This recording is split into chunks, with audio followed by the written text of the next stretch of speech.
Hello, boys and girls. I am so excited to be able to read to you today my favorite holiday story, and A Wish for Wings That Work by Berkeley Birthred. Boys and girls, I hope you enjoy the story as much as I do, and I can't wait to share it with you.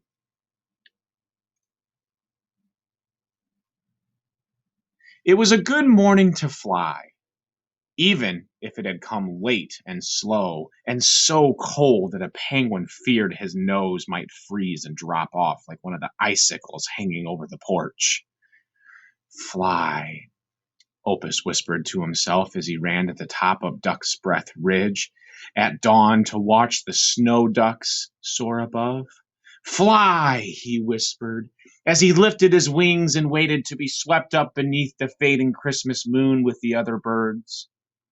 But it was on mornings such as this that Opus's heart grew as cold as his nose. A penguin can surely say the word fly, but he cannot do it. A bird with wings that won't work. Opus growled to himself. What good is that? What good am I? I might as well have been born a snail or a slice of Melba toast. One day during lunch, he climbed the statue in the park and offered to share his last pickle with the penguins. But they just rolled their eyeballs. It is not our pleasure, they sniffed, to share pickles with birds whose wings do not work.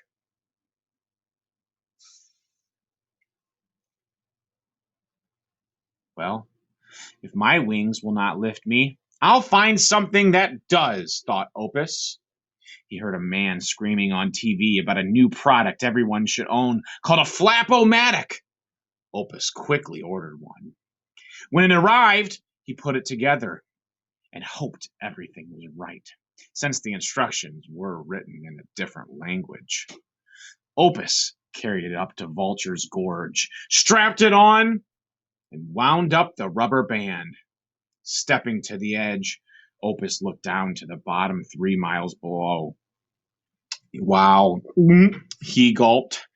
He sighed, walked back home, and spent the rest of the day cooking anchovy Christmas cookies, which wasn't nearly as dangerous.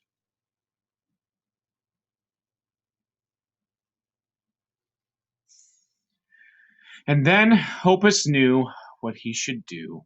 That night, he sat in front of his warm fireplace, considered his words carefully, and wrote an important letter.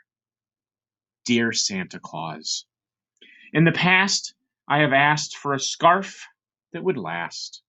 I have wished for new skates or some herring rum cakes. But since my wings sputter at those times they should flutter, I thought you should know I need wings that will go.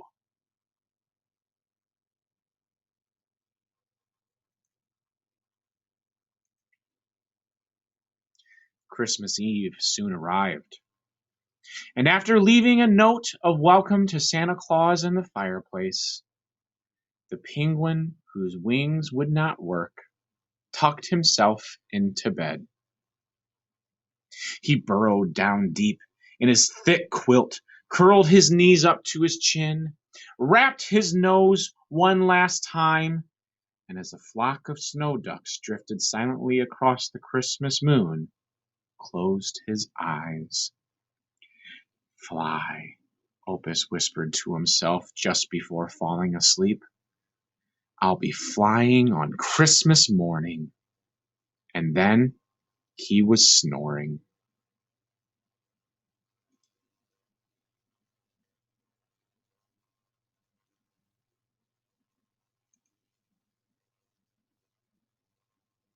All of a sudden, look, there, above the hills, above the clouds, a soft glow, growing brighter, closer.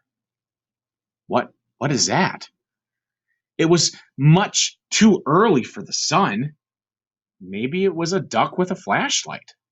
Listen, sleigh bells ringing. Ducks don't wear sleigh bells. Why, it was him, of course. And with a thunder of hooves, Father Christmas himself burst through the midnight clouds.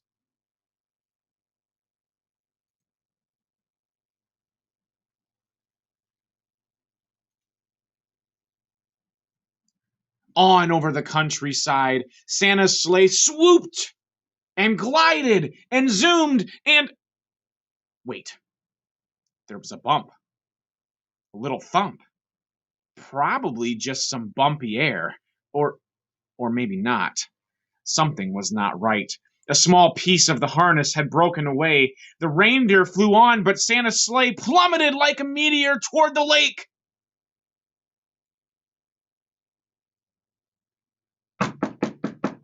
Hello? Wake up! Emergency! A voice hollered. Who's jumping around on my bed? Asked Opus, rubbing the sleep from his eyes. A snow duck was holding a light over Opus and looking very upset. Catastrophe! Calamity! The duck hollered. A considerable setback! Please, you gotta follow me! Opus sighed and guessed that maybe the milkman had slipped and gotten his head stuck in the porch railing again. He crawled out of bed, stumbled outside behind his midnight intruder.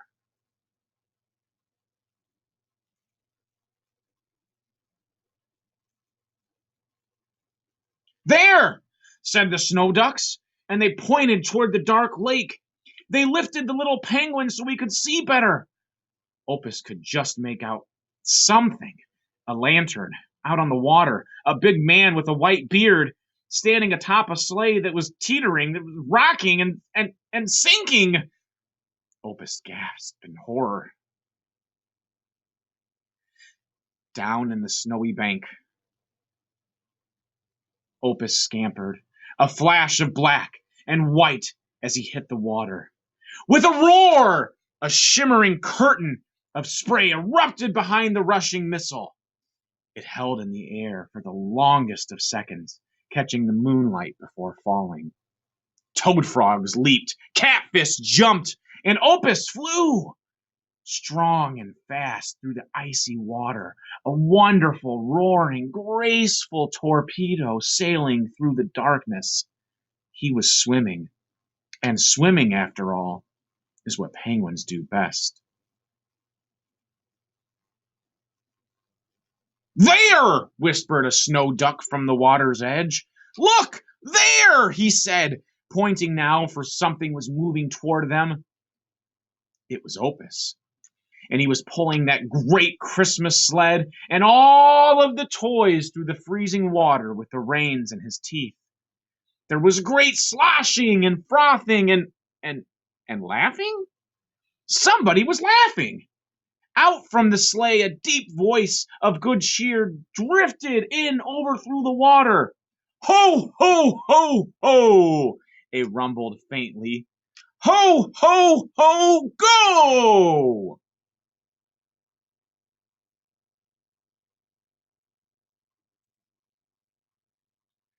Opus stumbled, exhausted, onto the dock.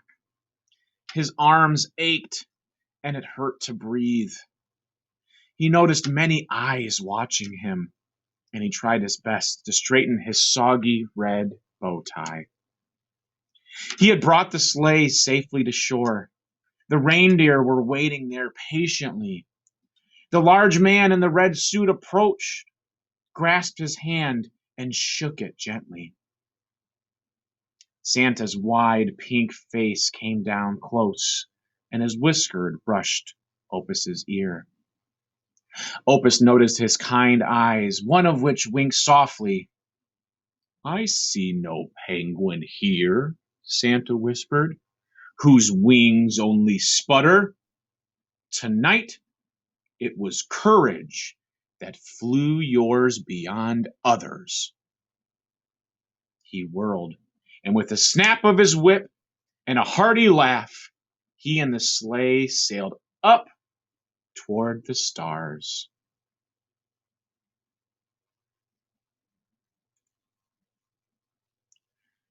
Opus awoke Christmas morning and stumbled sleepily to the door.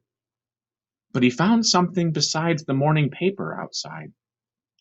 He rubbed his eyes in disbelief. There on his front porch and spreading out across the lawn and down the street were hundreds, maybe even thousands, of smiling snow ducks. And each and every one of them wore a little bright red bow tie. Two of the ducks took hold of his arm and led him outside, where, slowly at first and then faster, they all began running and flapping their wings.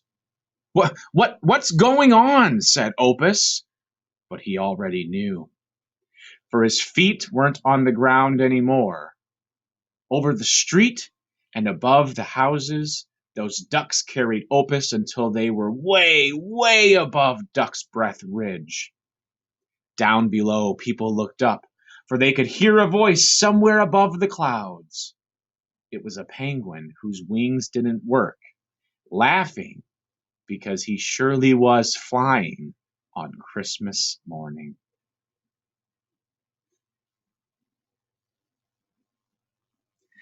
Boys and girls, I hope you've enjoyed the story about Opus as much as I do. I wish you all a Merry Christmas and a Happy Holidays, and I hope you enjoy your break away from school. Guys, it's been a pleasure. Thank you.